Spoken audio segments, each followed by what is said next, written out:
Hi, everyone. Welcome to our session for today, which is going to take a couple of minutes to Bonjour à allow. toutes et à tous, bienvenue à cette session. On va encore prendre quelques minutes pour attendre que les autres participants se joignent à nous avant de donner le coup d'envoi officiel. Bienvenue. Nous avons hâte d'entendre vos contributions.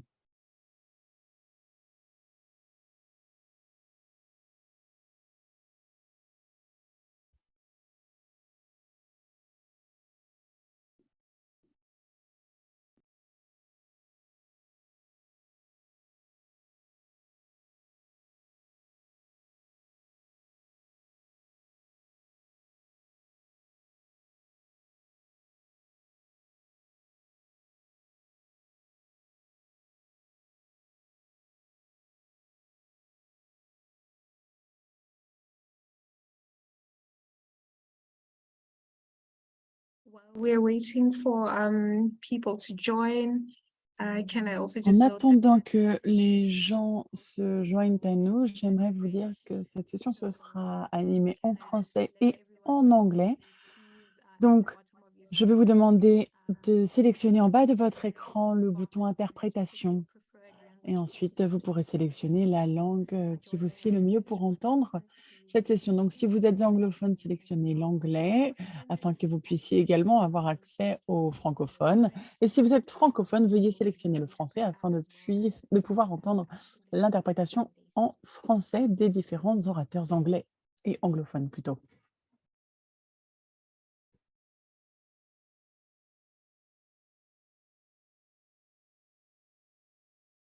could I also please ask everyone to Je just vais également demander à toutes et à tous de vous renommer, s'il vous plaît. Veuillez écrire EN ou FR à la fin de votre nom, ne serait-ce que pour savoir quelle langue vous écoutez. Ce sera intéressant pour nos salles de travail parallèles un peu plus tard. Donc, pour ce faire, vous allez passer avec votre souris ou votre doigt sur votre nom de participant. Vous sélectionnez les 3 petits points et vous pouvez cliquer sur renommer. Donc, à côté de votre nom, donc on veut votre nom et soit EN si vous êtes anglophone ou FR si vous êtes francophone pour savoir quelle langue vous convient et dans quelle langue vous allez écouter cette session. Je crois que nous allons pouvoir commencer maintenant. Bienvenue à toutes et à tous à cette session qui s'appelle Quartier régénératif en Afrique. Cette session est assez intéressante parce qu'elle allie 2 sessions que nous avons déjà organisées de la communauté de pratique, organisée tous les premiers jeudis de chaque mois depuis le début de l'année. Et aujourd'hui, cette session, elle est organisée mercredi, donc c'est un peu inhabituel, mais on espère avoir le même groupe que d'habitude au moins. Et en même temps, c'est organisé dans le cadre d'un atelier, d'une série d'ateliers organisés depuis l'année dernière sur la transition urbaine en Afrique. Les précédentes sessions, c'était des sessions de 45 minutes qui se concentraient sur la mobilité et la transition juste de ce point de vue. Et nous avons également organisé une session sur la transition énergétique juste il y a peu de temps. Et aujourd'hui, on va vraiment se concentrer sur la manière dont on peut incorporer également la régénération au sein des villes. Cette session va essayer d'explorer un avenir pour les villes africaines qui inclurait la régénération via des systèmes de planification urbaine et comment on peut soutenir des villes durables et vivables pour chacun et chacune. J'aimerais rappeler également à tous les participants et participantes qui viennent de se joindre à nous, cette session se tiendra à la fois en anglais et en français. Donc, je vais vous demander de sélectionner la langue qui vous convient le mieux en bas, en sélectionnant l'icône d'interprétation en bas de votre écran. Vous pourrez écrire, ou plutôt sélectionner l'anglais si vous êtes anglophone ou français si vous êtes francophone. J'aimerais également vous demander à toutes et à tous de vous renommer, s'il vous plaît, afin que nous sachions en quelle langue vous allez écouter la session. Cela nous aidera pour vous attribuer la bonne session de travail parallèle. Donc, si vous êtes Donc, je vais vous demander d'aller sur la section participants. Vous choisissez votre nom de participant. Vous cliquez sur les trois petits points à la fin de votre nom. Et à la fin de votre nom, vous ajoutez FR ou EN, si vous êtes anglophone ou francophone. Francophone pour FR. Nous allons donc commencer cette session. Mais avant cela, nous aimerions donner la parole à notre co-organisateur, ECLE Africa, GPI Urban Europe et Start. Donc, je vais donner la parole à Paul Curie pour son mot d'introduction de la part des clés. Bonjour à toutes et à tous. Je m'appelle Paul Curie.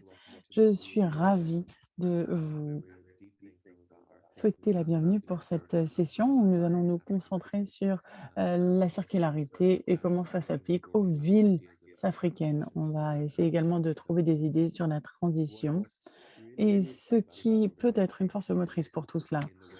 Ce qui est intéressant dans cette session et la manière dont on encadre la circularité avec des collègues tels que les gens dans cette session, c'est qu'on parle de régénération comme étant un principe. Mais souvent, on ne réfléchit pas à ce que cela représente sur le terrain. Et je dois avouer que moi-même, dans mon imagination, j'ai surtout tendance à penser à l'agriculture. Et quand je pense aux villes, c'est uniquement l'agriculture urbaine, donc la régénération des sols. Et je ne pense pas forcément à d'autres manières d'appliquer la régénération, notamment la biomasse, le bois laminé qu'on utilise pour la construction notamment, qui peut être régénéré. On peut utiliser également des champignons pour des matériaux de construction. Donc voilà, aujourd'hui, j'espère qu'on va pouvoir réfléchir à d'autres manières de créer une économie circulaire régénérative et à quoi ça peut ressembler et comment on peut la promouvoir en tant que pratique. Donc, on va vous donner la parole parce qu'on veut que vous contribuiez à trouver des idées, parce que c'est votre expertise qui va nous aider. Donc, j'ai hâte d'avoir ces discussions. Alors, de manière très simpliste, ce qui nous exalte à l'idée de la régénération, c'est que ça remet en question cette hypothèse normative que la vie plutôt, c'est uniquement de la consommation et donc que l'extraction est tout à fait logique. Et au-delà de cela, nous aimerions suggérer qu'au lieu d'extraire des ressources de manière linéaire, donc c'est ce qu'on fait à l'heure actuelle, et au lieu de simplement réduire les impacts ou de protéger la nature, on devrait laisser la nature en meilleur état grâce à nos processus économiques. Donc c'est une idée tout à fait formidable. Mais pour que nous arrivions vraiment à mettre cela à l'échelle et à appliquer cela, nous avons besoin de nous y mettre, notamment si nous voulons faire face au changement climatique. Et on doit vraiment l'imaginer dans les différents secteurs, ces pratiques régénératives. Et donc, sur ce, il y a eu différents principes qui ont été évoqués au cours des discussions avec les pairs. On peut parler de suffisance de ressources et de suffisance de ressources plutôt que d'abondance de ressources. Réutilisation plutôt que d'extraction de nouvelles ressources, notamment dans les villes africaines. On a des villes croissantes et on a beaucoup de matériaux, on utilise beaucoup de ressources. Il faut réfléchir au type de ressources qui peuvent être réutilisées, régénérées. Et nous devons également réfléchir à la manière dont on interagit les uns avec les autres et la manière dont les systèmes informels peuvent jouer un rôle si on se penche sur ces systèmes, que d'ailleurs on ne comprend pas assez bien. Et ils peuvent offrir une contribution. Et il s'agit là bien de relations, pas uniquement de régénération de l'environnement, mais également des systèmes sociaux. Il faut régénérer ce lien avec les communautés. L'idée de la coopération plutôt que de la concurrence, à quoi ça ressemble en pratique? Quel type d'intérêt devons-nous mettre en avant et devons-nous et contre quoi devons-nous mettre en œuvre des activités d'atténuation? Nous devons réfléchir à la manière dont on peut réinclure les écosystèmes et la nature au sein de nos villes. Peut-être des écosystèmes hybrides, etc. Sur ce, nous devons bien entendu digérer toutes ces idées, mais sur ce, je souhaiterais vous souhaiter la bienvenue au nom de est clé. J'aimerais également remercier START et JPI Urban Europe. J'ai hâte d'entendre les différentes discussions et les contributions que vous allez pouvoir nous apporter et le tout dans un document final. Merci Paul. Nous avons déjà Mayama qui voulait prendre la parole. Je suis ma camarade de Start International. Start International travaille sur les questions de Global Environmental Change avec des notions sur le renforcement de capacité. Et l'opportunité d'être membre de cet atelier nous donne aussi des perspectives de parler des questions qui nous intéressent, mais surtout qui intéressent le continent africain. Comme vous le savez tous, nous rencontrons des défis climatiques qui nous conforte à appeler ou bien à avoir des réactions pour pouvoir répondre de façon efficace et efficiente aux défis que nous rencontrons, aussi bien dans les zones rurales que dans les zones urbaines, et des opportunités de parler de l'économie circulaire et des potentialités régénératives sont des atouts qu'on peut explorer pour pouvoir voir comment est-ce que nous, en tant que praticiens et chercheurs, on peut développer des solutions, mais surtout comment la communauté de façon locale et décentralisée peut répondre. Et l'Afrique a une certaine assise, surtout en termes d'économie circulaire. Et donc, participer à une réunion pareille donne une opportunité de parler avec les pairs, de les écouter, d'interagir avec eux afin d'avoir des solutions et surtout des solutions qui sont utilisables à la base et pour répondre aux questions de l'heure, notamment aux questions de changement climatique, de développement durable et d'économie circulaire ou bien même d'énergie que nous rencontrons. Donc, je suis très impatiente de voir comment les discussions vont se dérouler et aussi très impatiente d'échanger avec les uns et les autres pour pouvoir tirer le meilleur afin de rendre service à nos communautés. Merci.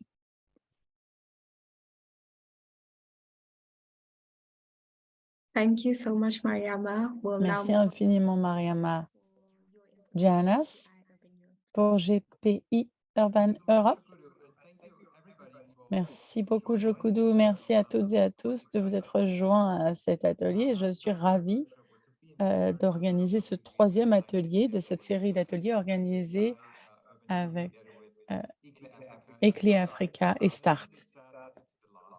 Je suis un peu triste parce que c'est le dernier de cette série. Cependant, je crois que c'est le début de quelque chose d'autre. J'en suis convaincue. GPI Europe a récemment lancé son nouveau programme sur la transition urbaine. C'est un programme de recherche et d'innovation qui vise à renforcer les capacités pour la transition urbaine pour tous les acteurs urbains.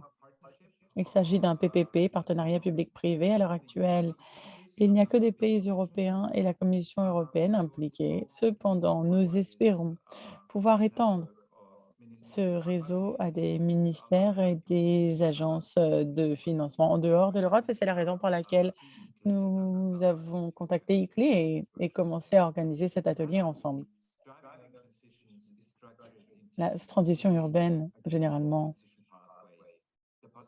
s'envisage de 3 différentes manières. Donc, l'énergie, on a eu un atelier sur les villes 50 minutes et l'économie circulaire urbaine dont on va parler aujourd'hui. Mon collègue Björn Waldstein, qui coordonne le travail sur l'économie circulaire, n'a pas pu se joindre à nous aujourd'hui. Cependant, nous avons une vidéo dans laquelle il parle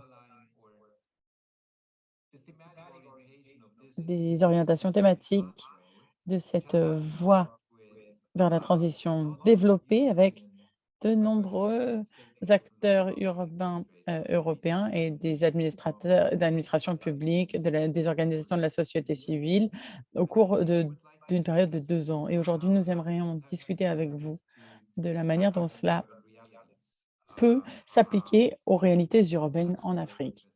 Donc voilà, j'aimerais beaucoup discuter de cela avec vous. Jokoudou, si vous êtes prête, je suggère que nous regardions la vidéo de Björn. I'm about to play just Oui, now. bien sûr. Hello, dear workshop participants. Bonjour, chers participants et participantes à cet atelier. J'en ai peur, mais malheureusement, je n'ai pas pu être présent aujourd'hui. Cependant, j'espère que vous allez pouvoir voir cette vidéo et que cela palliera à mon absence. Je m'appelle Bjorn Barsten. Je suis coordinateur pour la transition pour le Q Pathway, à savoir la voie pour la transition vers une économie urbaine circulaire. Et j'aimerais vous parler d'un partenariat avec le DUT et j'espère que cela vous offrira un cadre pour la discussion d'aujourd'hui. Je souhaiterais commencer en partageant mon écran. Alors attendez une seconde et voilà, ça s'appelle le CUE, économie urbaine circulaire. Donc tout d'abord, dans cette voie pour la transition CUE, nous regardons la manière dont les villes utilisent les différentes ressources. L'économie des ressources a toujours été un point clé des activités urbaines et étant donné que nos économies ont grandi, les villes euh, représentent 70 à 75 de l'utilisation mondiale des ressources dans les villes. Donc, étant donné que les villes ne peuvent pas fournir ces ressources elles-mêmes, eh bien, elles font une pression environnementale sur d'autres domaines, tels que l'accès à de l'eau potable, à de l'eau arable, et on ne parle même pas des émissions de CO2 liées à la production des matériaux. En l'essence, la problématique sur laquelle nous travaillons avec cette voie pour la transition CUE, c'est la manière dont les villes peuvent réduire leurs ressources et leur utilisation de ressources et améliorer leur efficacité d'utilisation des ressources. Donc, les villes doivent mieux gérer leur stock de ressources. Les villes sont des grands centre avec beaucoup d'infrastructures, de bâtiments, etc. Mais c'est également un carrefour avec des flux de matériaux, l'eau, la nourriture, le papier, le plastique, entre autres. Donc, pour réduire l'utilisation des ressources urbaines, nous devons nous pencher sur ces deux éléments du métabolisme urbain. Le cycle de vie des ressources est souvent ou doit être prolongé dans la mesure du possible en réparant, en faisant de l'entretien de ces équipements. Et deuxièmement, les flux urbains de ressources sont souvent inefficaces dans cette économie linéaire et engendrent des déchets monumentaux. Or, nous avons besoin d'améliorer la circularité. C'est ça la stratégie que nous cherchons. Cependant, il est également important de souligner que les villes représentent également des opportunités en matière de densité et d'échelle. Les gens qui vivent les uns à côté des autres peuvent partager les ressources et les services de manière plus efficace. Et les villes offrent une échelle qui peuvent être intéressante pour les projets puisqu'on peut les mettre à l'échelle et donc avoir plus d'impact, notamment pour la gestion des ressources. Donc, pour ce qui est de la circularité peut être un peu technocratique et on peut uniquement parler de business model et d'aspects d'innovation. Alors, bien entendu, c'est essentiel. Cependant, nous voulons également parler de circularité dans le cadre de l'aspect social, puisque nous avons différents défis à l'heure actuelle, les inégalités socio-économiques, la cohésion sociale amoindrie, ainsi que l'accès inégal aux ressources urbaines et services. Dans le cadre de cette voie vers la transition CUE, nous voulons encourager les citoyens et les gens qui vivent dans les villes, non seulement d'avoir une approche plus circulaire, mais également d'améliorer les bénéfices sociaux et économiques. Et nous envisageons l'économie circulaire comme étant quelque chose à utiliser pour créer de l'urbanisme régénératif. La circularité, ça n'est pas un but en soi, ça n'est qu'un outil qui peut être utilisé pour atteindre des meilleures villes plus vivables. Nous avons besoin de restaurer les cycles de ressources pour améliorer également la qualité de vie des habitants. Nous voulons créer un élan transformatif vers des espaces verts attractif, inclusif et plus sain dans les villes. Nous voulons également avoir des principes régénératifs pour créer des communautés urbaines vivables qui s'appuieraient sur une meilleure circularité. J'aimerais mentionner quelques éléments de cette voie vers la transition CUE. CUE veut améliorer les systèmes alimentaires reposant sur des circuits courts et locaux. La construction doit également, le secteur de la construction doit également se concentrer principalement sur la modernisation et les matériaux réutilisés. La ville doit être profitable et être favorable à la biodiversité. Les ressources et les outils doivent être partagés et on doit en faire l'entretien au niveau local. Les bâtiments et infrastructures doivent être plus résilientes au climat. Sur ce, pour conclure, je vais m'arrêter ici et vous dire que j'espère que cet avant-goût sur la voie vers la transition CUE donnera un cadre à cette discussion et je vous souhaite un atelier très fructueux. Je vous remercie. Bonne chance à toutes et à tous.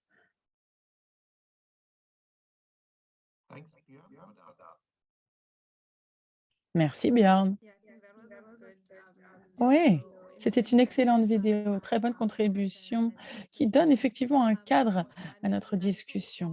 Ce que nous avons fait, c'est que nous avons également demandé à certains de nos collègues de partager avec nous un peu de leur travail dans leurs différents contextes. Plutôt, on a donc Deborah Narte de Footprints Africa qui va nous parler de son travail.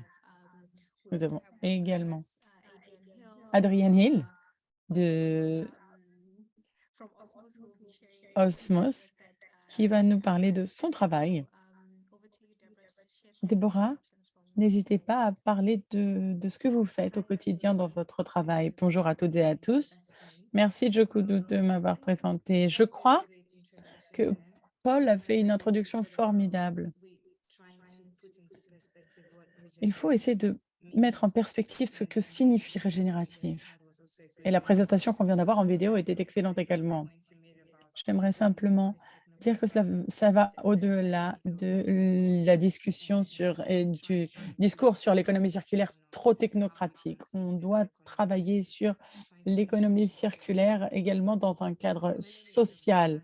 Donc, je m'appelle en effet Déborah Narte et j'aimerais partager avec vous certaines contributions sur ce que nous faisons à l'heure actuelle chez Footprints Africa. J'ai essayé de définir ce que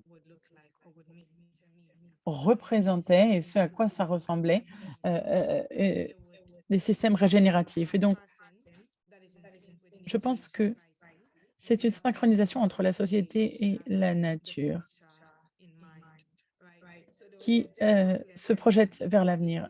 L'objectif de l'économie circulaire, c'est de soutenir des systèmes pour atteindre ces objectifs. Et je crois que au-delà des statistiques et les données que nous devons bien entendu partager, il faut surtout changer les comportements et les états d'esprit afin que chacun et chacune accepte que nous devons changer ce que nous avons à l'heure actuelle et ce que nous pensons être la norme. Nous devons réfléchir à la manière dont ensemble nous pouvons vivre en harmonie avec la nature. Récemment, nous avons développé en partenariat une feuille de route pour le Ghana sur l'économie circulaire plutôt. Donc, il y a des idées novatrices, elle a bien entendu rien de complètement révolutionnaire, mais je suis convaincue que cela peut engendrer également des discussions, notamment le système alimentaire. Le système alimentaire est énorme au Ghana. Le système alimentaire et la chaîne de valeur est, à vrai dire, le plus grand contributeur d'émissions de carbone à l'heure actuelle et la cause de dégradation des sols, exploitation des communautés locales et de l'eau, de la pollution, et cela engendre la perte de la biodiversité. C'est vraiment dommage parce que le secteur a vraiment le potentiel d'être négatif en carbone et contribuer à la sécurité alimentaire, à la meilleure santé des communautés. Donc, la question que je souhaiterais poser, c'est pensons-nous que les agriculteurs sont prêts à changer leurs pratiques pour des rendements qui peut-être à court terme vont être amoindris parce que ce sont eux qu'on doit également mettre de notre côté. Sont-ils prêts pour sacrifier un peu afin de créer et régénérer les terres qui sont pour qu'elles soient heu, plus arables à l'avenir et qu'elles soient plus nutritionnelles pour les communautés à l'avenir? Ou pensons-nous que les systèmes financiers comprennent, que nous devons soutenir les systèmes alimentaires? Est-ce qu'on est en mesure de mettre en œuvre les bonnes politiques? J'ai un bon exemple à partager avec vous du Ghana. C'est, une entreprise qui s'appelle Ecoforest. Moi, je les adore. Ils travaillent avec de petits agriculteurs. Ce qu'ils ont fait, c'est qu'ils ont développé des systèmes d'agroforesterie et ils aident et soutiennent les petits agriculteurs à mettre en œuvre ces systèmes. Et donc, les agriculteurs qui adoptent ce type de pratiques régénératives, ils les soutiennent avec des pratiques également, donc pour qu'ils puissent maintenir et aider le paysage. Ils leur donnent des formations, des outils, des boîtes à outils avec de bonnes graines, les bonnes graines nécessaires pour avoir une bonne récolte. L'agriculture, on a parlé et on l'a vu, ça contribue à 73% des émissions de gaz à effet de serre du Ghana. Alors, 41% vient bien entendu du bétail. Cependant, le bétail seul ne représente que 1% de l'alimentation produite dans le pays. Alors, c'est intéressant parce que moi, j'adore la nourriture. Et je crois que cette situation, elle est assez similaire dans d'autres pays d'ailleurs. Mais cela doit nous amener à nous poser des questions. Est-ce qu'on doit repenser nos pratiques d'agriculture ou nos habitudes alimentaires? Ce sont des questions qu'on doit se poser. Est-ce que, en tant que citoyens, au Ghana notamment, sommes-nous prêts à substituer viande pour une autre source de protéines qui serait peut-être moins néfaste pour l'environnement? Alors, je sais que c'est compliqué. Je sais tout le monde n'est pas prêt à manger des criquets demain pour avoir une source de protéines. Cependant, il faut réfléchir à des manières de consommer qui sont meilleures pour l'environnement. Il y a une entreprise telle que Legendary Foods au Ghana. C'est une entreprise qui produit pommes lavées, qui est donc un remplacement pour le poisson et qu'on peut substituer pour différentes sources de protéines.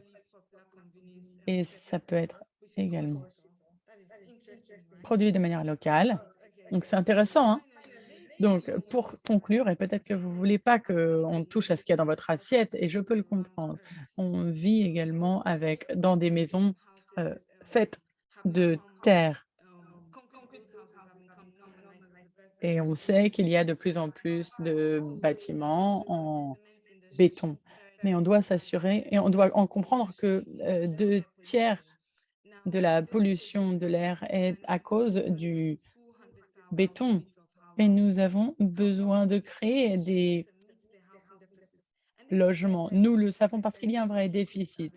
Ça va augmenter, on va construire des logements, c'est certain. Donc la question est, sommes-nous prêts avec des politiques qui soutiendraient les nouvelles politiques dans le secteur de la construction? Ou nous, en tant que peuple, est-ce qu'on est d'accord pour revivre dans des maisons, dans des appartements en terre, ce qui était le cas avant l'avènement du béton? Est-ce qu'on est prêt à nouveau à vivre dans des maisons avec des salles communes, plutôt que ce qui se fait à l'heure actuelle où on a des grandes maisons? Bon, je sais qu'il y a quelques années, lorsqu'on m'a offert l'opportunité de vivre dans une maison faite en terre, je me suis dit: «Mais, heu, c'est compliqué, je sais pas». Mais au Ghana, il y a une entreprise qui s'appelle Hype Earth qui offre des exemples magnifiques avec des maisons faites en terre et qui sont bien plus bénéfiques pour l'environnement. Et j'aimerais conclure par vous dire que l'on doit être plus ouvert d'esprit, plus être créatif. On doit repenser nos perspectives en réfléchissant à l'avenir. Et je suis d'accord avec Emerson qui a dit qu'on n'a pas hérité la terre de nos sœurs, on l'emprunte surtout à nos enfants. Je vous remercie. Merci Déborah. Très bonne manière de contribuer et c'est très en lien avec ce que Björn a dit également.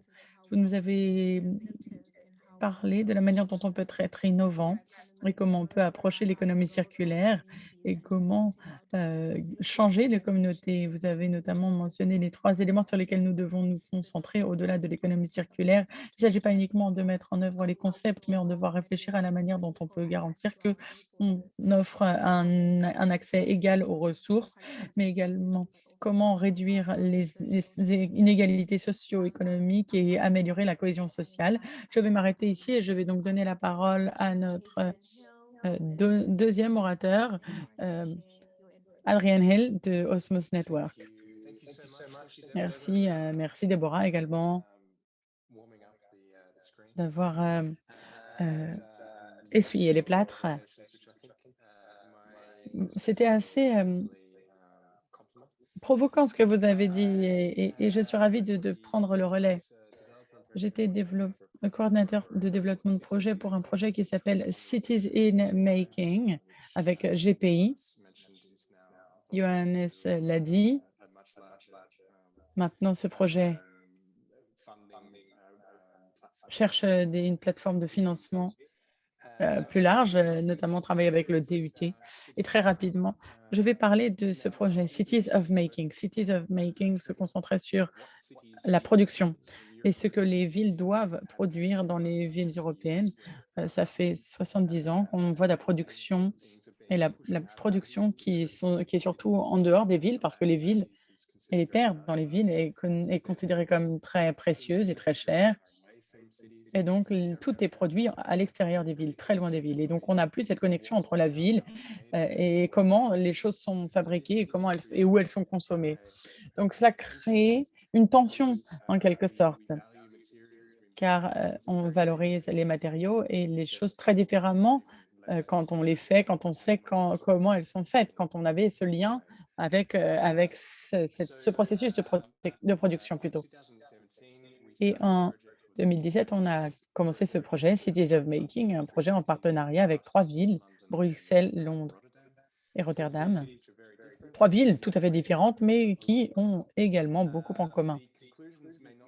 Les conclusions ne sont pas forcément pertinentes pour chacun et chacune d'entre vous ici, mais je crois que certains des résultats principaux vous seront très utiles, notamment pour ce qui est des matériaux produits et la logique et la manière dont on a essayé de développer un instrument systémique pour comprendre la complexité. Comme Nora l'a dit il y a quelques minutes, les problèmes ne sont pas unidimensionnels. Souvent, il y a 2 ou 3 problèmes en même temps imbriqués. On ne sait pas forcément de quel côté s'y prendre et c'est la dissonance cognitive et donc on doit réfléchir à une manière d'avoir ce dialogue entre les différents points de vue, les différents prismes sur un même sujet pour avoir vraiment une idée complète pour qu'on n'en finisse pas à se battre pour, avec certains qui travaillent sur l'environnement, d'autres qui travaillent sur la qualité de vie, etc. Et j'aimerais partager avec vous un des résultats de ce travail qui, à mon avis, est très intéressant pour vous. Et j'aimerais donc partager avec vous mon écran, le lien vers ce projet, donc si ça vous intéresse. C'est le site internet, hein, vous le voyez. Si vous allez sur résultats, vous voyez qu'un des résultats, c'est un livre. Le livre, c'est en fait un guide pour la production, mais qui peut être utilisé pour d'autres secteurs, l'agriculture, la construction, etc. Donc, vous pouvez utiliser la même logique pour vous inspirer. On a utilisé cet outil sur la base de différents schémas, et il y en a une vingtaine. Nous avons exploré la manière dont les villes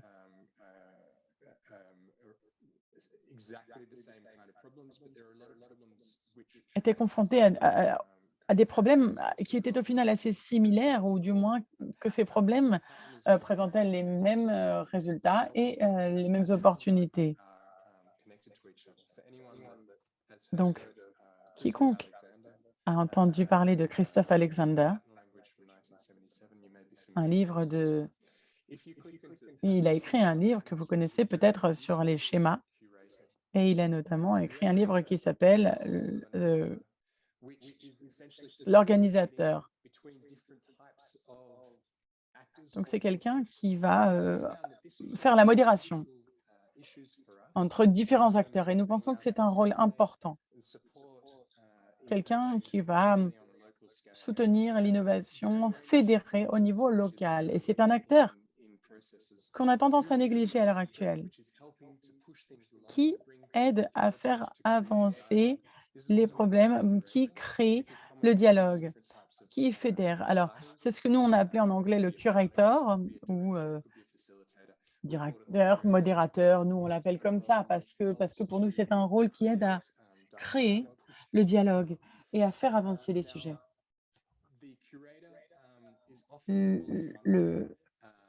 Souvent, ce modérateur est mal reconnu, peu financé. Cependant, c'est un rôle essentiel pour permettre d'avoir des changements systémiques. Je vous donnerai un exemple.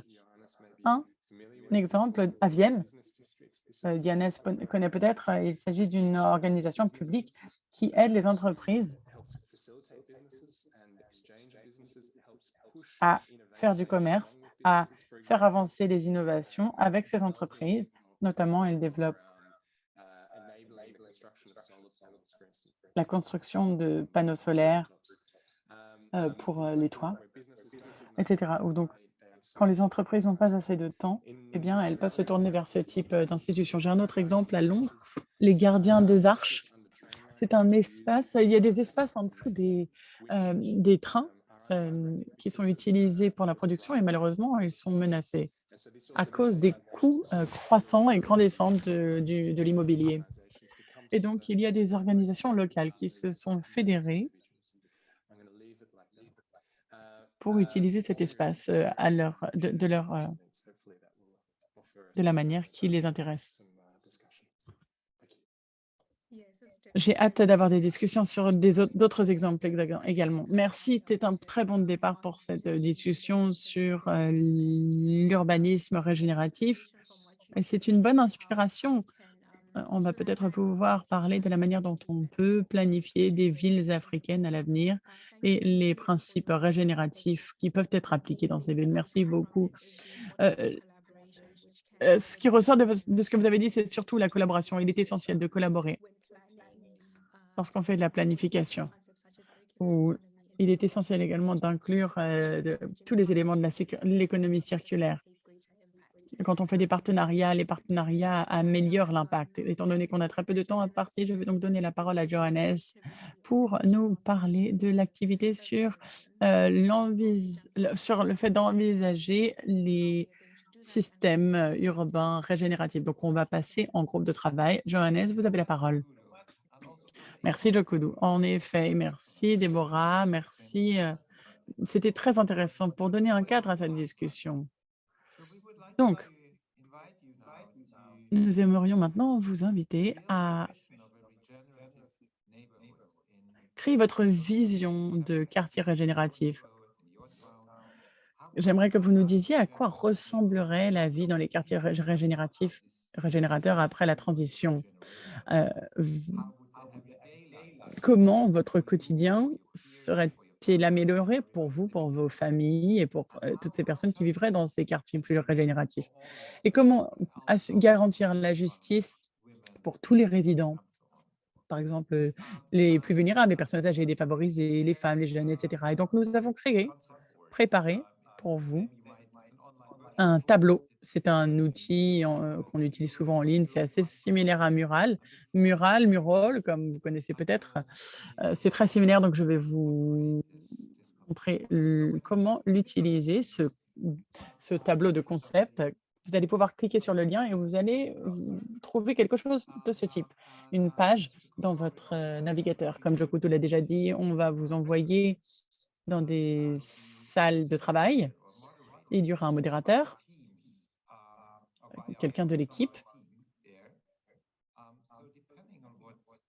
Et en fonction du groupe dans lequel vous êtes, vous allez pouvoir cliquer là à gauche de cette section, vous voyez. Et au total, donc là, on a 2 sessions. Vous voyez groupe 1, le modérateur, il est là, le nom du modérateur, il est là. Et quand vous cliquez là et que vous êtes dans la session 1, groupe 2, modérateur, c'est Paul, ça vous amène directement à au tableau sur lequel vous allez travailler. Une fois que vous êtes ici, vous allez pouvoir prendre un post-it. Si vous voulez contribuer à cette question, vous pouvez le mettre ici, vous faites un double clic et vous écrivez votre message. Voilà, j'en mets un deuxième, etc., etc. Alors, peut-être qu'il y a quelque chose qui va vous induire en erreur, à savoir que si vous ne pouvez pas choisir un post-it, c'est que vous avez peut-être choisi le mauvais paramètre. Donc là, vous allez cliquer ici et il y en a un qui va vous permettre de pouvoir bouger un post-it, celui juste à droite, et la main va vous permettre de bouger tout l'écran. Donc faites attention à cela. Lorsque vous voulez utiliser un post-it, prenez vraiment la petite flèche. Jokodo, j'ai oublié quelque chose ou c'est bon? Non, je ne crois pas. Je vous rappelle de vouloir noter à côté de votre nom FR ou EN en fonction de si vous êtes anglophone ou francophone. Je vous rappelle que nous en avons besoin pour vous envoyer dans le bon groupe de travail. Donc, vous allez vous renommer et écrire FR ou EN à la fin de votre nom pour qu'on sache quelle langue vous parlez et dans la langue dans laquelle vous êtes le plus à l'aise. On n'a que 3 francophones qui ont mis FR. Pourtant, moi, j'ai des collègues, qui viennent de Tunisie, du Maroc, et cetera. Donc n'hésitez pas à nous dire si vous parlez français, peut-être qu'on pourrait étoffer un peu le groupe francophone. N'hésitez pas à écrire donc à la fin de votre, nom FR ou EN pour qu'on vous envoie dans le bon groupe de travail. Ah, on attend encore, que vous fassiez ça et en attendant, on va ouvrir les groupes de travail pour qu'on puisse répondre aux questions que Johannes vient de nous expliquer et on va prendre 15 minutes pour les discussions en parallèle donc. Zakia a également écrit mis le lien dans le chat pour avoir accès à ce tableau concept board. Bienvenue, merci à toutes celles et ceux qui viennent de se joindre à nous à nouveau. On va attendre que les autres groupes nous rejoignent pour avoir cette discussion, parce que j'ai vraiment hâte d'entendre les différents points saillants de votre discussion. Nous, dans notre groupe de travail, on a eu des discussions très intéressantes. Je trouve qu'on n'a pas eu assez de temps pour réfléchir à notre vision des quartiers régénératifs et ce à quoi ça pourrait ressembler pour nos villes. Ce que nous allons faire maintenant, c'est donner la parole aux différents groupes pour qu'ils nous fassent part d'un ou deux points saillants de leur discussion, ou les points clés sur lesquels vous avez réfléchi. On va commencer avec le groupe numéro 1. Je vais donc demander à Johannes de partager ce qui a été dit dans notre groupe et ensuite on donnera la parole au deuxième et ensuite au troisième groupe. Merci beaucoup, Jogoudou. J'ai trouvé très intéressant que dans notre groupe, on a très rapidement mentionné différents aspects en fait des quartiers régénératifs. On a essayé donc de regrouper les différents commentaires en différents groupes pour voir comment ils sont liés entre les uns avec les autres. Donc les espaces verts, la santé, on a également le logement. On en a un autre sur l'agriculture et l'alimentation, très en lien également avec le logement. On a dit que les priorités ont changé à cause des nouvelles réalités, des différentes crises, les sécheresses, etc. On a parlé de la question de la sûreté également, en lien avec la manière dont on peut se déplacer dans les villes. On a également la mobilité, le transport public. On a eu également certains commentaires sur les infrastructures, sur la nécessité de créer des infrastructures qui soient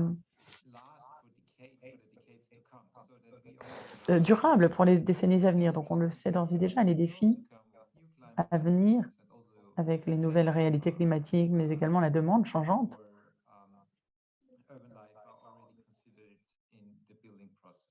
Ça doit être pris en compte et c'est déjà le cas dans les processus de construction à l'heure actuelle.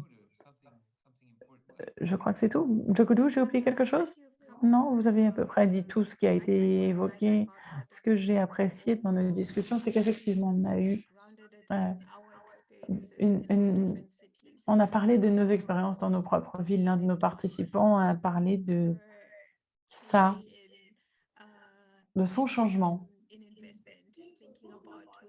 dans son investissement. Elle s'est demandé si elle veut investir dans une maison ou non, étant donné les différentes crises auxquelles elle a été confrontée, avec la crise énergétique à laquelle le pays est confronté, la crise énergétique, la crise de l'eau. Donc, ça nous permet de repenser nos systèmes. Merci beaucoup, Johannes. On va pouvoir passer au groupe numéro 2. C'est probablement le groupe de Paul, je crois. Alors oui, on a parlé des quartiers régénératifs et de à quoi ça ressemblerait. Je crois qu'on a des idées assez similaires. Moi, ce qui m'a intéressé, c'est surtout l'idée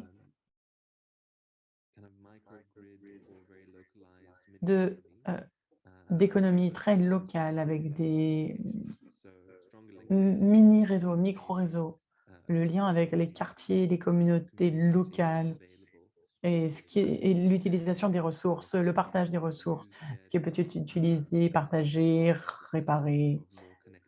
Et en ce sens, il faut plus de liens entre les personnes, les gens. Et pour moi, en Afrique du Sud, c'est clairement, ça fait partie de la régénération des relations qui est essentielle. Il y a eu également quelques commentaires sur le fait qu'il faut garantir plus de communautés avec des potagers, des vergers, l'énergie renouvelable avec des micro-réseaux et faire en sorte que on ait accès à des légumes et fruits plus simples, avoir des services plus rapides pour réduire les déchets, améliorer également le traitement et la gestion des déchets dans les maisons et dans les appartements. Le sentiment principal, c'est que il y aura un meilleur sentiment d'appartenance, de sécurité. Les gens ont l'impression qu'ils sont plus entendus et que les quartiers sont conçus sur la base des pensées de la communauté, des réflexions de la communauté. Au Zimbabwe, on a parlé d'un projet où il y a des bancs qui ont été mis dans des parcs, dans les villes. Et ça permet également des lieux de rencontre parce qu'il y a également beaucoup de problèmes de santé mentale, beaucoup de problèmes mentaux ne sont pas pris à bras-le-corps dans nos communautés. Il y a des gens qui manquent de ce soutien. Donc voilà, c'est à peu près tout. J'aime beaucoup l'idée du banc, des bancs et des bancs qui créent des amitiés. C'est en lien avec ce que le groupe 1 a dit également, l'accès aux ressources, l'accès aux services de base et le renforcement du sens de la communauté. On va maintenant passer au dernier groupe.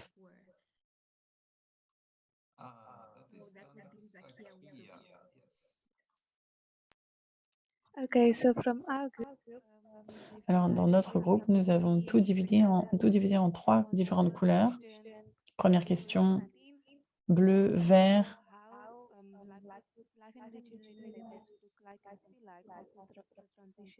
Donc, sur la transition, on a dit qu'il y aurait une meilleure cohésion sociale, moins de crimes, accès aux ressources plus efficaces, une meilleure collaboration entre les bureaux des gouvernements. La gestion des données également serait gérée avec les différents acteurs et actrices. Accès aux services communautaires mieux gérés, meilleure intégration des différents acteurs et des différents groupes et l'amélioration de la vie de chacun au quotidien avec un meilleur accès à l'énergie, un coût de l'énergie plus bas, mais un meilleur accès également à la sécurité alimentaire parce qu'il y aura des potagers, des jardins urbains, communautaires, accès à une alimentation plus variée, etc. Surtout au sein des communautés locales. Il y a également des parcs locaux, des jardins qui réduiraient également la pollution et amélioreraient les puits de carbone. Ça offre également plus d'espace pour régénérer les aquifères qui pourraient être utilisés comme des puits de carbone.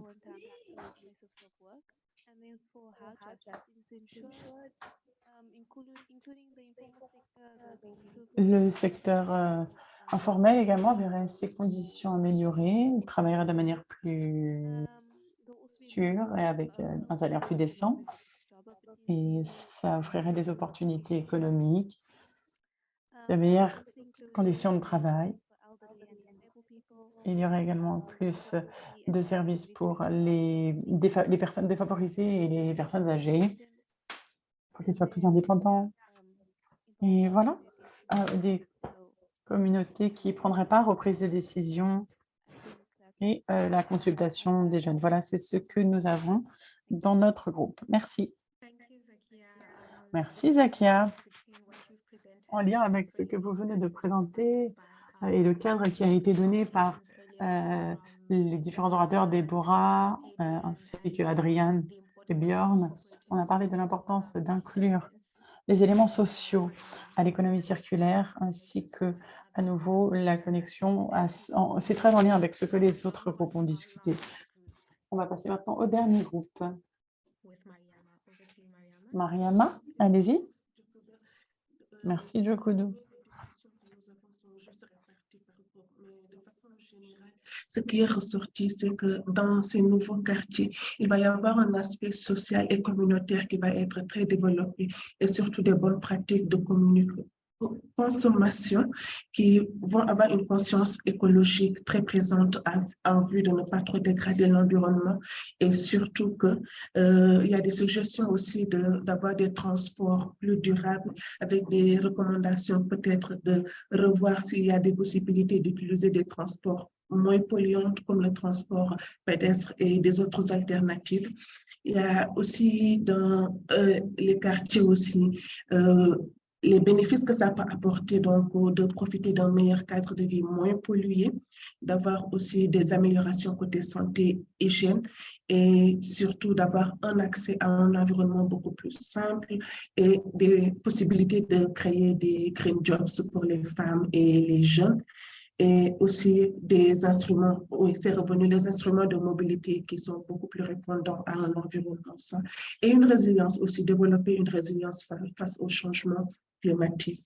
Et par rapport à la troisième question, donc les suggestions qui sont revenues, c'est de développer des conseils de quartier, en fait des conseils ou bien des syndicats de quartier qui peuvent régir l'organisation localement avec des sanctions ou bien des récompenses pour inciter les résidents dans le cadre et aussi développer des cadres de concertation locale en vue d'avoir une démarche inclusive pour que tout le monde puisse participer, apporter quelque chose et surtout aussi donner la liberté surtout aux jeunes et aux femmes de pouvoir s'exprimer et de tirer des retombées beaucoup plus positives dans l'évolution, dans une évolution inclusive et dans une démarche participative.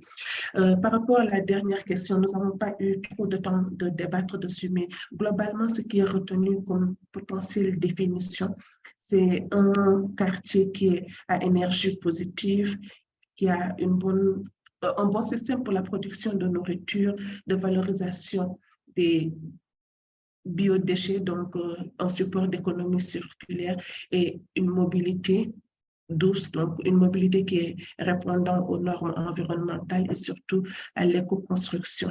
Il y a une autre contribution qui dit juste d'avoir la capacité de produire ou de transformer la mobilité des habitants en énergie. Donc, globalement, voici le compte rendu des discussions. Peut-être éventuellement, si j'ai raté quelque chose, le groupe peut rapporter des éléments. Merci.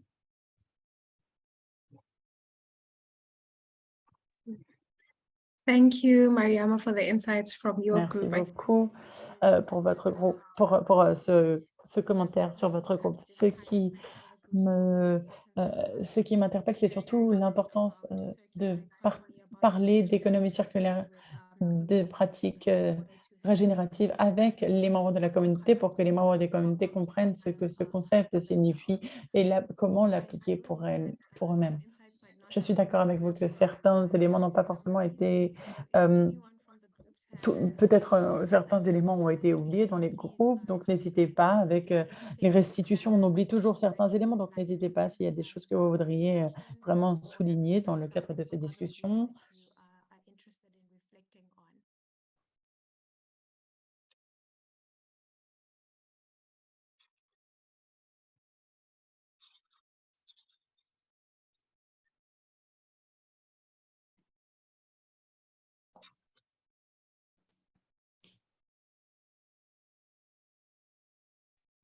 Silence.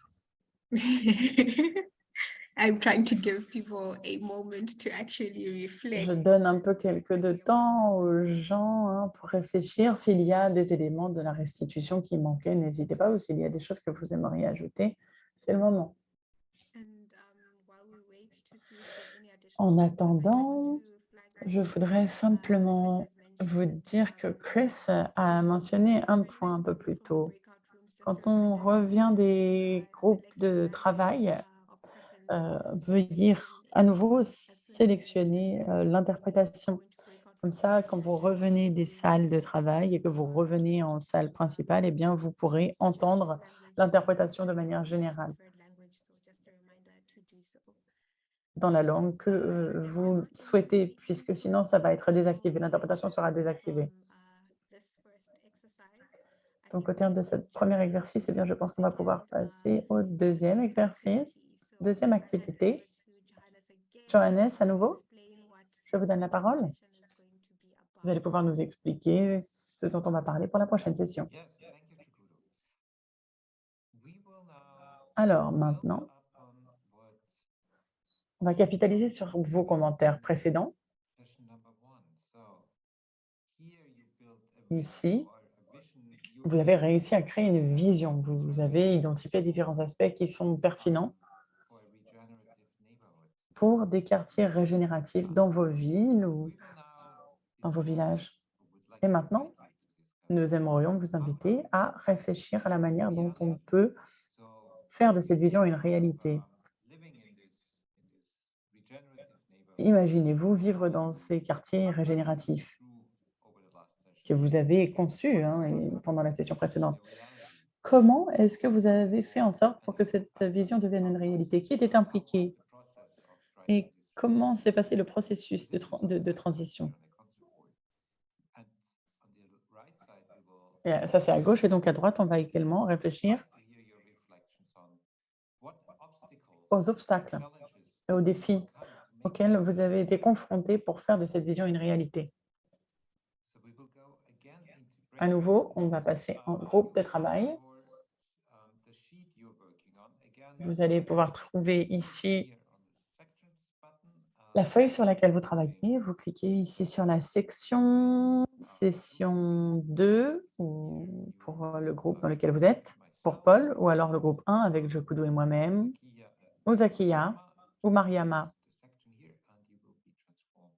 Et ensuite, vous allez pouvoir avoir accès à la feuille de travail. Thank you, Johannes. We will try our Merci, best. Johannes. Alors, Je vais vous envoyer dans les mêmes groupes de travail qu'un peu plus tôt. Donc, je vais demander à Paul de m'aider à ouvrir les salles de travail, s'il vous plaît. Et étant donné que on va avoir des discussions par groupe, eh bien, vérifiez que vous êtes dans la bonne salle. Si ce n'est pas le cas, n'hésitez pas à me le dire. On vous renverra dans la bonne salle. Johannes, est-ce que vous pouvez nous expliquer ce qui a été dit dans notre groupe? On a déjà, avec Aïssatou, entendu certains des éléments qui sont ressortis, mais n'hésitez pas à parler des éléments saillants de notre groupe. Alors, bien sûr, avec plaisir. Alors, comme vous le voyez là à l'écran, avec les différents commentaires qui ont émergé, on a parlé du rôle des médias comme étant un contributeur essentiel pour atteindre cette vision pour nos villes. Il faut qu'ensemble, avec les gouvernements, les ONG, les chercheurs, les citoyens, les organisations de la société civile, nous devons travailler pour redonner le rôle aux citoyens et aux résidents de ces villes pour que cette vision devienne une réalité. Il y a eu un commentaire sur la reddition de comptes au niveau plus haut élevé pour que cette transition se fasse et qu'elle prenne place. Donc, que les hommes, les femmes politiques soient tenus responsables. On a eu d'autres commentaires sur les coûts de production et coûts de produits qui peuvent être plus élevés au début parce que les processus d'achat n'étaient pas forcément faits pour les ressources renouvelables. On a eu un autre commentaire sur les propositions de financement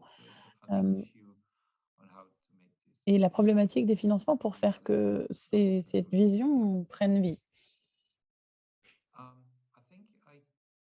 Je crois que c'est à peu près tout. Merci. Formidable, merci Johannes d'avoir partagé la restitution de ce groupe. En effet, ça fait partie des obstacles. Comment financer cette vision que nous créons pour nos villes? Et on va maintenant passer donc au groupe numéro 2, le groupe de Paul.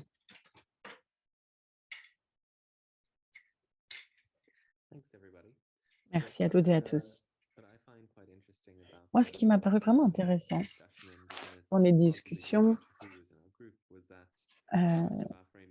c'est que la plupart du temps, on a parlé d'intervention sociale. On s'est dit, ah, mais peut-être qu'on doit parler de technologie notamment. Et à gauche, donc, vous avez ce qui donne vie à ce projet, c'est tout d'abord d'inclure les ODD dans les plans au niveau local, au niveau politique, au niveau national, mais également au niveau des écoles, que les ODD soient inclus dans les cursus scolaires, dans qu'est-ce qu'on doit donner à l'école notamment. On parle également pour les écoles d'apprentissage, etc., notamment pour inclure ces outils-là. On doit inclure les leaders locaux dans ces discussions et dans ces processus de décision pour qu'ils deviennent des champions et montrent l'exemple de ces modes de vie plus exemplaires et tout simplement inclure tout le monde. Faire en sorte que les gens changent leurs habitudes, qu'ils utilisent des produits rechargeables, etc. L'utilisation des terres. Donc, notamment non loin les terres les réserves près des voies ferrées. Là, il faut travailler sur les hotspots de biodiversité notamment.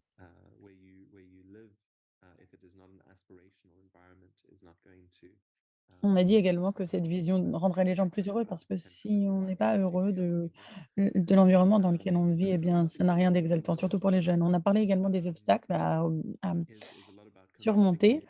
Il s'agit beaucoup de convaincre les gens, les hommes et femmes politiques, les élus, qu'ils ont un mandat pour ce faire. Convaincre les gens d'investir dans le temps, dans la qualité, plutôt que d'aller à la voie rapide pour les matériaux de construction rapide. On doit repenser les politiques et les pratiques qui typiquement ne sont pas forcément envisagées. Faire en sorte que ces idées de développement spatial garantissent une vision à long terme ou d'investir surtout au niveau local, au niveau des communautés, plutôt que d'attendre les gouvernements et les décisions des gouvernements. Ah, pour ce qui est de l'aspect technologique, utiliser de nouvelles technologies, notamment pour la construction. Merci, Paul. Ce sont vraiment des étapes extrêmement pratico-pratiques à mettre en œuvre dans cette vision. Ce qui ressort, c'est vraiment l'importance de l'éducation, de la sensibilisation, que ce soit les médias, les gouvernements, mais également la formation professionnelle. C'est ça qui va donner vie à notre vision. On va donner la parole donc au groupe numéro 4. Alors de notre côté, on a dit que ce qui doit être fait pour faire de cette vision une réalité, et c'était garantir des actions au niveau des communautés. Les gens doivent mieux comprendre ce que l'urbanisme régénératif est et ce qu'est l'économie circulaire. Il faut de bonnes pratiques et le partage de ces dernières.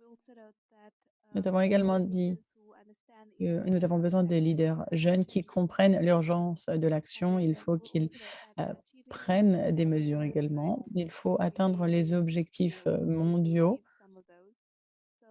Et nous avons dit que nous avions besoin de faire plus d'efforts pour les atteindre. On a également dit que de nombreuses politiques existent, mais que la mise en œuvre est des make the vision a reality. Definitely, mindset change through education is et also le very changement climatique et l'éducation, la sensibilisation est essentielle au niveau des gouvernements. La création également d'infrastructures locales sur la base de principes durables est essentielle, ainsi que la planification urbaine. On a besoin également d'inclure les différents acteurs en matière de transition, donc des experts, des communautés, avec des groupes d'action communautaires.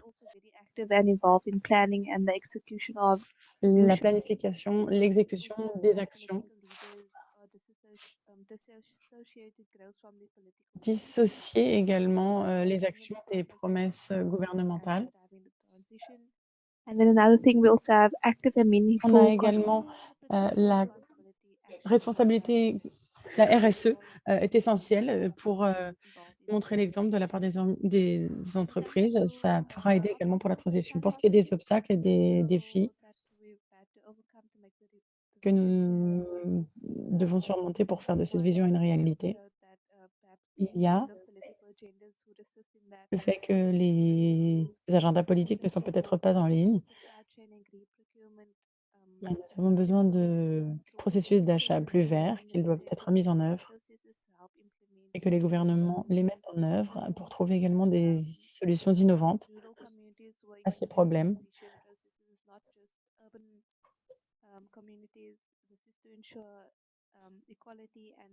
Nous avons besoin de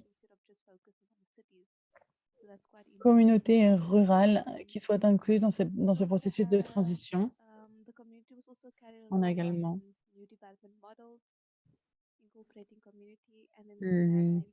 l'inclusion des communautés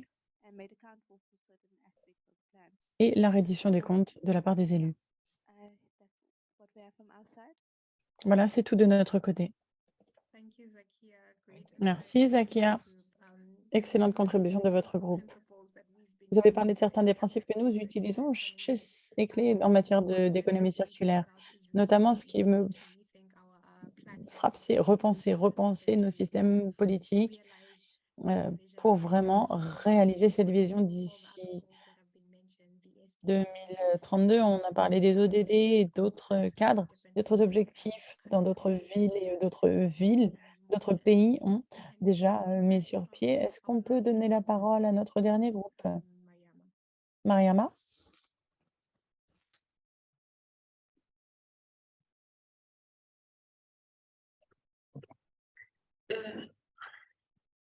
Ok. Merci beaucoup. Donc, dans les discussions de groupe, ce qui est ressorti par rapport à comment la vision est devenue réalité et les personnes ou bien structures qui ont été impliquées. Donc, déjà pour ça, il y a eu l'implication, donc une démarche participative et inclusive qui a pris en compte les leaders et les leaders locaux surtout, les jeunes et les femmes. Il y a aussi l'implication et l'adhésion des membres du gouvernement pour en fait développer les cadres logiques et les cadres politiques pour pouvoir appuyer les transitions en termes d'idées. Il y a aussi l'aspect des PTF, les partenaires techniques et financiers, et notamment aussi en collaboration avec les ministères et aussi la population, surtout qui a été mise à contribution. Maintenant, par rapport aux obstacles qui ont été surmontés, la question a été revue sous deux angles. Ça peut être vu par rapport à ce qui a été surmonté, mais aussi ce qui peut être surmonté ou bien doit être surmonté pour que ça puisse être réalité. Donc, dans ce sens, il y a l'appui d'un gouvernement pour le développement ou bien le renforcement des cadres stratégiques de politique pour pouvoir asseoir la politique. Il y a aussi l'influence des sceptiques, puisque dans toute démarche, il y a des personnes qui veulent bien voir avant de croire. Donc, il faudra les influencer, leur montrer des modèles qui ont réussi à travers des initiatives pilotes pour qu'ils soient incités à enclencher le changement. Il y a aussi l'accès au financement, puisque dans cette transition aussi, il y a un besoin en termes de capital pour pouvoir supporter cette transition. Donc, l'accès au financement. Il y a aussi l'accès aux terres, puisque quand on parle de régénération, surtout aspect contexte africain, il y a la production agricole et la plupart du temps, les femmes et les jeunes qui peuvent être les bras armés pour tout développement n'ont pas accès aux terres. Il y a aussi le changement de mentalité. Donc, la plupart du temps, les gens sont dans un certain confort de routine journalière. Donc, il faudrait amener un changement dans les mentalités, notamment sur le plan du civisme environnemental et aussi informer sur les impacts sur la déforestation, le couvert et la biodiversité. Donc, pour que les gens soient un peu aguerris dans la protection de ce couvert-là pour pouvoir jouer un rôle beaucoup plus prépondérant. Et surtout, ne pas oublier toujours les décideurs qui peuvent aider dans le cadrage, aussi bien le cadrage institutionnel que la facilitation avec certaines institutions internationales pour la conception et la mise en place de projets, surtout des initiatives qui sont aménagées et adaptées aux besoins. Donc, pour ça, là, il y a le renforcement de la coopération, bien de la collaboration entre les scientifiques, les communautés et les praticiens, en vue que tout ce qui est décliné puisse aussi répondre aux besoins et aux attentes localement des communautés. Donc, globalement, voici les points discutés.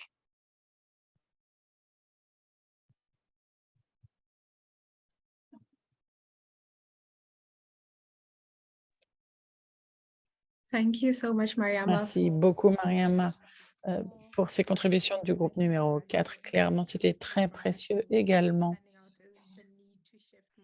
La nécessité de changer les états d'esprit, les mentalités, c'est essentiel. En effet, il y a des changements qui sont nécessaires avant que les gouvernements adaptent leurs politiques.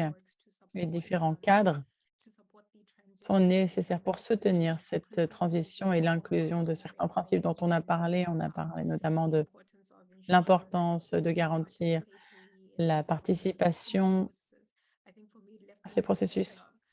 Ça m'amène à la question, est-ce que ce travail sera-t-il utile si on n'inclut pas l'expérience et la contribution des gens pour lesquels sont façonnés et conçus ces plans? Je ne pense pas. Donc, c'est un élément clé de ce puzzle pour garantir qu'il y a un accès équitable à tous les bénéfices qui proviennent de cette transition vers une économie circulaire, vers des quartiers régénératifs. Avant de prendre les commentaires des participants, s'il y a quelque chose que vous aimeriez ajouter à cette discussion, n'hésitez pas. Avant cela, j'aimerais prendre une photo de chacun et de chacune. Et donc, n'hésitez pas à réfléchir à vos commentaires si vous en avez et surtout avant à allumer votre vidéo pour qu'on prenne une photo de groupe. inputs that anyone would like to add, either from your group or insights that you have seen emerging from the other discussions. Donc, si ça vous a inspiré, ce qui a été dit par les autres groupes, réfléchissez-y, mais avant, allumez votre vidéo, s'il vous plaît. And perhaps to also hear from our facilitators if there's anything that you would like to add. Il y a that you quelque might- chose que vous vouliez ajouter également, que vous n'avez pas évoqué, n'hésitez pas. Je vais essayer de résumer ce qui a été dit dans vos groupes.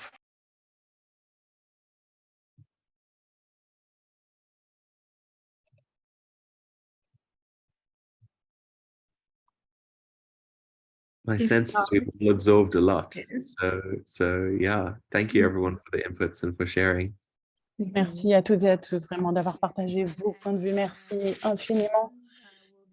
Sur ce, eh bien, je vais donc prendre une photo de groupe. Allumez votre vidéo, s'il vous plaît, pour qu'on puisse prendre la photo de groupe.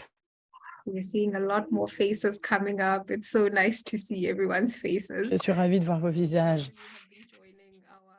Vous êtes nombreux à avoir participé à nos différentes réunions de ces dernières années. On ne s'est pas forcément vu, on ne sait pas forcément qui est derrière les ordinateurs de chacun. Johannes, n'hésitez pas à nous dire quand vous avez pris la photo. What are we saying? Circular economy. Économie circulaire, on dit quoi? Économie circulaire pour prendre une jolie photo? C'est parti. Économie circulaire.